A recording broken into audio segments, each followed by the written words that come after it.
Nós poderíamos gastar o nosso tempo de forma produtiva, mas em contrapartida estamos aqui tentando entender o quanto de imposto a gente vai pagar. Vocês não acham isso absurdo, gente? Sério? Esse tempo poderia ser destinado a produzir algum produto de valor, algum bem, algum serviço útil para a sociedade, mas não, estamos aqui tentando entender a questão dos impostos nesse sistema tributário ridículo do Brasil, complexo do Brasil, ainda mais agora com esse PL das offshores, que é absurdo por natureza. É por isso que a produtividade do Brasil é um lixo, é por isso que o Brasil é um país atrasado e provavelmente continuará sendo, porque a gente gasta muito do nosso tempo tentando entender essas burocracias estatais. Mas enfim, eu não vou me estender muito sobre isso, sobre o que eu penso sobre isso, até porque fica não resolve. No vídeo de hoje eu vou ser bem pragmática e vou dizer o que muda, o que é esse tal do PL das offshores, o que muda para você que tem investimentos no exterior ou que está pensando em investir fora. E assim, se você gosta de pagar imposto, se você gosta de fazer amor com o Estado, eu quero te dizer que esse canal não é para você, assim, você pode já fechar esse vídeo, já assistir outra coisa, entendeu? Eu nem gostaria que tivesse aparecido para você, porque para mim gostar de pagar imposto é absolutamente delirante, é coisa de esquerdista, para não dizer uma doença ali psiquiátrica ou até espiritual. Agora, se você não gosta de pagar imposto, como eu, aí sim, seja bem-vindo ao canal, fico feliz que você está por aqui. Já aproveita e me dê uma chance, tem bastante conteúdo aqui no canal. Inscreva-se e deixa seu like também para você não esquecer de fazer isso no final. Mas vamos lá, do que se trata o PL das offshores? Basicamente pegou todo mundo, tá? Então pegou tanto aplicações financeiras no exterior via pessoa física, quanto entidades controladas no exterior, que são as empresas offshore, e até mesmo os trusts. Quer dizer, até então o trust nem era reconhecido no Brasil. Isso tem uma explicação, porque trust pertence ao direito anglo-saxão, enquanto aqui no Brasil a gente segue o direito romano, então nem era um instrumento reconhecido pelo ordenamento jurídico brasileiro, mas já querem tributar. É óbvio, né, galera? Governo esquerdista é assim mesmo, né? Como tem que sustentar esse estado aí muito grande, ter que arrecadar e existe uma escassez de fontes de arrecadação, eles vão tentar taxar tudo e todos. Agora, falando das mudanças para pessoa física, hoje, até o momento, tá? Até porque isso ainda não virou lei, né? Foi aprovado, mas não virou lei, o texto ainda pode mudar, mas até o momento existe uma isenção de R$35 mil para a pessoa física. Se a gente observar aqui no texto do PL, essa isenção não existe mais. A gente procura 35, não tem mais. Então, no lugar dessa isenção dos R$35 mil, na verdade, o que vai acontecer é que a tributação seguirá uma alíquota ali, 0% até R$6 mil, 15% de 6 a 50 mil reais e 22,5% acima de 50 mil reais. Aí de onde que vem esses 6 mil reais aí? Tirou do cu, né? Óbvio, porque de onde que vai vir isso aí? Do nada o governo vai lá, caneta e tem aí do Estado defendendo esse lixo. Mas então, acho que a maior mudança aí no que se diz respeito à pessoa física, você que tem uma conta pessoa física numa corretora, por exemplo, Avenue, Interactive Brokers, Charles Schwab, qualquer uma dessas corretoras convencionais e está na sua pessoa física, eu entendo que essa vai ser a principal mudança. A segunda mudança importante que esse PL traz é em relação aos trusts. Para quem não sabe, trust é um instrumento jurídico muito útil, muito utilizado para sucessão patrimonial, diferimento de impostos e coisas assim. Eu tenho um vídeo aqui no canal um pouquinho antigo, eu estava até mais jovem, mas ainda é muito válido, tá? Que eu comparo a diferença de você investir no exterior através de um trust ou através de uma corretora convencional. Eu vou deixar aqui. Hoje, quem faz uma estrutura de trust consegue se beneficiar do diferimento, porque enquanto o recurso está alocado na estrutura do trust, você não paga imposto. Você só vai pagar imposto caso você traga esse recurso de volta. E é exatamente isso que o PL quer cortar. Então eles querem que assim, eles querem acabar o diferimento para tudo. O que é diferir o imposto? É você adiar o pagamento do imposto. Se hoje esse imposto só é pago no momento da repatriação, com esse PL eles querem que seja declarado anualmente. Então vamos ver aqui o que diz o texto desse PL. O instituidor ou beneficiário deverá requisitar ao trustee, o trustee no caso é uma companhia no exterior, a disponibilização dos recursos financeiros e das informações necessárias para viabilizar o pagamento do imposto e o cumprimento das demais obrigações tributárias no país. Porque o que acontece? Hoje, antes desse PL, a pessoa simplesmente informa, eu tenho $100 mil em um trust. Agora não, agora eles querem que o trustee mande como se fosse um statement, um extrato, ali informando que você, por exemplo, comprou ETF irlandês, comprou o TLT, comprou ETF de semicondutor, que é que informe ali os ativos, ações da Apple. Então eles querem trazer o instrumento do trust de forma mais transparente. E essa tratativa de acabar com o diferimento, ou seja, de anualmente, isso vai acontecer tanto para trust quanto para empresa offshore. Então eles amarraram todo mundo, assim. Mas aí uma coisa que me chamou muito a atenção nesse texto aqui da Câmara, tá? Isso aqui é o texto da Câmara, eu não achei o texto do Senado. Pode ser que no momento que você esteja assistindo esse vídeo já seja outro texto, porque o Brasil é um caos e cada hora muda as coisas, mudou o texto. O último texto que eu tenho é esse daqui. E esse daqui ele diz o seguinte, que o projeto traça uma distinção entre trusts revogáveis e irrevogáveis. A regra geral, ou seja, o PL, mencionada aplica-se ao trust revogável.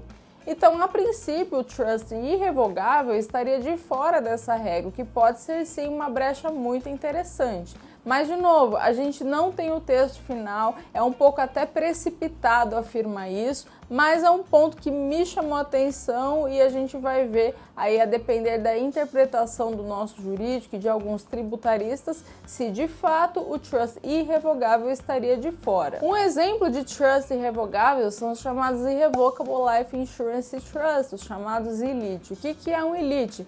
É uma estrutura de trust que em vida funciona para investimentos, você consegue investir, mas os beneficiários recebem esse recurso em forma de apólice de seguro de vida. Então o trustee liquida esses investimentos na falta do titular e paga ao beneficiário em forma de apólice de seguro de vida. Isso também me gera uma questão se nesse tipo de trust o seguro seria ou não tributado. Por quê? Porque de acordo aqui com o Código Civil, no artigo 794, no seguro de vida ou de acidentes pessoais, para o caso de morte, o capital estipulado não está sujeito às dívidas do segurado, nem se considera herança para todos os efeitos de direito. Ou seja, se esse tipo de trust for tributado no seguro, nos beneficiários, isso estaria em contradição com esse outro Código Civil. Mas, gente, eu não sou advogada e todos os advogados que eu consultei até o momento, a resposta única foi: hoje existem mais dúvidas do que certezas, porque a gente ainda não sabe como que isso vai acontecer, quais mudanças no texto vão ocorrer até que isso vire lei de fato. Mas, a princípio, de acordo com essa interpretação,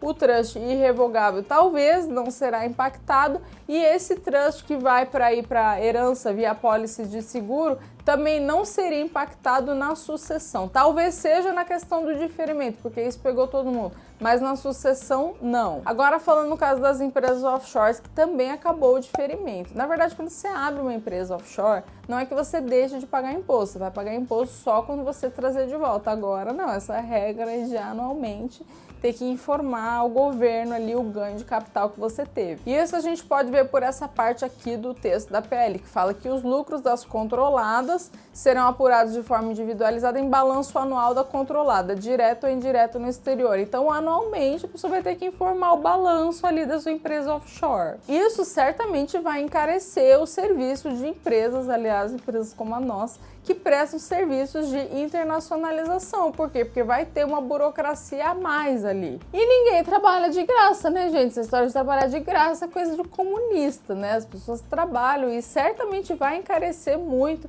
aí o trabalho desses escritórios, que vai ter essa burocracia aí anual. Mas olha, se eu consigo vislumbrar alguma coisa de boa, né? Olha que é difícil, né? Achar uma coisa boa, né? Vindo de um projeto de lei. Mas o ponto é que até o momento, antes desse PL, a tributação por via de regra de offshore, ela chegava aí ao máximo de 27,5. Só que se a gente procura por 27,5 também no texto, não se acha. Então, o máximo de tributação que ocorreria de numa empresa offshore seria 22,5. Então, não deixa de ser esse 27,5 e vai ser 22,5. Já cai ali 5%. 5% é uma diferença significativa, mas também tem o outro lado também, que agora todo ano vai ter que reportar isso. Aí vem a dúvida, né, que todo mundo quer saber, mas vai tributar em cima do quê?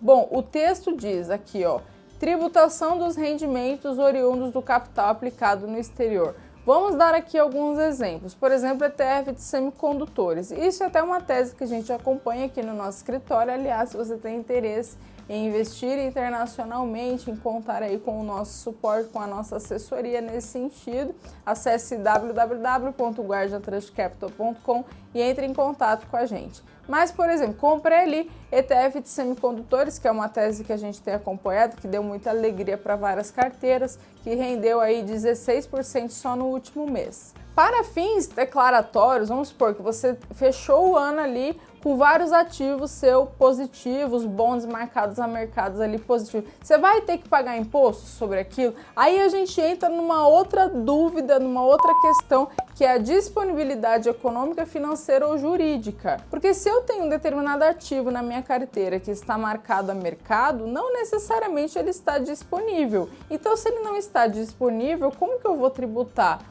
O mais lógico seria ter a tributação de fato quando ocorresse a venda. Porque se ocorre a venda, aí sim você tem um fato gerador de renda, que é a venda, que é a realização, e é o que torna esse investimento disponível. Mas só de estar ali variando, eu não entendo a lógica disso ser tributado. E esse mesmo argumento de flutuações dos ativos também se aplica à variação cambial. Vou dar um exemplo aqui. A gente sabe que o dólar sempre vai subir no longo prazo, ainda mais aí com a previsão de saída do Campos Neto no Banco Central, provavelmente vai entrar um Comuna. A gente sabe que Comuna aí gosta de imprimir dinheiro, de depreciar a moeda, então a expectativa sim é do dólar subir no longo prazo. Então você sabe disso. Aí você mandou, por exemplo, o equivalente a 10 mil reais, só que no final do ano fechou o ano com o equivalente a 12 mil. Tudo bem, mas você não vendeu aquilo, você não fez a troca da moeda, simplesmente foi uma flutuação, uma marcação ali normal no mercado. Esse negócio de variação cambial, inclusive, está gerando dúvidas em vários tributaristas. Eu peguei uma entrevista aqui de um cara que estava falando exatamente sobre isso, sobre a questão de disponibilidade, que ele entende que nesses casos caberia até uma judicialização, no sentido de questionamento do porquê que tem que pagar imposto. Vamos dar uma olhada aqui no que esse cara falou. Além disso, isso ainda casa um pouco com aquilo da variação cambial, né? E é engraçado para mim, isso que é o conceito de você levar o seu dinheiro para fora, né? Eu abrir a minha offshore, é justamente me proteger do risco Brasil, do risco real. Então, eu coloco lá em dólar, ou qualquer que seja a moeda, e agora você está taxado, inclusive, no ganho que eu tive em função da valorização ou desvalorização do real, né? E isso, eu acho que também pode caber um processo aí, né? Bom ponto também. E para deixar claro aqui, o que o Rodrigo está querendo dizer? O Rodrigo tem 10 mil reais, ele manda 10 mil reais hoje, em que o dólar, comparado na comparativa com a cotação com o real, é 5 reais. Então, os 10 mil reais dele dá direito a 2 mil dólares, de uma forma bem simples aqui. E isso vai acontecer o quê? Pode ser que em determinado momento, os 10 mil reais dele, os 2 mil dólares, não é, né, dependendo da variação cambial, ele esteja ganhando, mesmo se o dinheiro ainda não estando, vamos falar assim, no seu osso. Então, essa variação cambial de algo que é um reconhecimento da flutuação da moeda, né, assim, que pode cair, mas pode aumentar. Isso faz sentido ser tributado? Porque atualmente não é. Então, de novo, sua pergunta foi muito boa. Eu acho que isso também pode gerar judicialização. Por quê? Porque, como, né, você bem mencionou, a variação cambial é um reflexo, ali, primeiro, da pessoa que quer se expor um pouco menos com relação àquele recurso ali, e deixando o dinheiro em outro tipo de moeda, em outra moeda, em outro país, e a gente passa a tributar essa tentativa de mitigar o risco, podemos falar assim, né? Ou de alocar o risco, independente de você ter realizado ou não, ou colocado ou não ali o recurso, resgatar o dinheiro. É como se tivesse, olha, o Rodrigo nem colocou de volta, ele mandou dinheiro para fora, ele não voltou com dinheiro para o Brasil. Não quero saber, vai tributar. Eu nem voltei com ele ainda. Então, gente, vocês percebem que os próprios tributaristas, os advogados, estão com muitas dúvidas em relação a isso. Por isso, não entendam esse vídeo como, bateu o martelo, é isso e acabou. Porque, cara, gente, é tão absurdo o nível de complexidade do que vai mudar, o que tributa, o que não tributa, o que entra, o que sai, que, nossa, e assim, eu fico com uma raiva de ver essas coisas, porque é o que eu falei, gente, é um tempo que a gente poderia estar usando para produzir coisas, para melhorar a sociedade, a humanidade, mas não, a gente tem que gastar tempo para entender uma merda dessa. E aí, o que o governo quer com isso? Arrecadar. No texto da Câmara fala, a estimativa é da ordem de 7,5 bilhões para o ano de 2024. Isso muito dificilmente vai se concretizar, né? Porque quem tem dinheiro, vamos lá, vamos pensar. Quem tem dinheiro, quem tem uma estrutura offshore, sempre dá um jeito de ou fazer alguma estrutura que consiga de forma legal não ter problemas, ou então, como o próprio cara aí falou, judicializar alguma questão. Então, assim, uma coisa é o governo impor, outra coisa é isso se tornar realidade. Já no texto do Senado, aqui não fala em 7 bilhões, fala em 13 bilhões ali do texto, mas como eu falei, eu não achei o texto final ainda, né? O que eu tô usando como base é esse texto da Câmara, que inclusive eu vou deixar aqui na descrição. E aí outra coisa também que as pessoas perguntam, mas por que eu vou investir agora no exterior se eu vou pagar imposto? Gente, isso me lembra muito o que aconteceu na Argentina com o Corralito. Se eu não me engano foi 2011 ou 2001, não lembro. Depois vocês procuram Corralito na Argentina. O governo argentino começou a colocar uma série de medidas ali para impedir a saída de dinheiro do país. Uma dessas medidas, inclusive, foi o controle cambial, que existe até hoje, né? Até hoje o argentino só pode comprar $200 por mês, o que é um tremendo absurdo. Mas assim, eu fico imaginando o argentino que nessa época falou assim: eu não vou fazer, eu vou deixar meu dinheiro em peso argentino, porque, por que eu vou fazer isso se o governo não quer que eu invista no exterior, se o governo não quer que eu dolarize? E aí, esse argentino, né, se por quê? Porque hoje o peso argentino é um lixo e, sinceramente, o real brasileiro está indo para o mesmo caminho. Por quê? Porque a gente não tem responsabilidade fiscal nenhuma, a gente tem um governo gastador, um país que só aumenta as burocracias, o que prejudica a produtividade do país, por isso que o Brasil é um fazendão, que não produz praticamente nada de valor agregado. E sempre quando eu falo isso, vem uma aí do Brasil, mas a gente tem VEG, mas tem tal empresa. Cara, mas você conta nos dedos, entendeu? Vai para uma economia livre, tipo Estados Unidos, opressão, capitalismo, para você ver a quantidade de empresas e bens, serviços. Então, assim, não compara, entendeu? Você alegar que o Brasil não é um país atrasado, isso para mim mostra um certo nível de alienação. Então eu não acho que esse é um motivo razoável para você não mandar dinheiro para fora, não investir no exterior. E não tô falando isso porque você tem escritório aí, Guardian Trust Capital, que faz isso.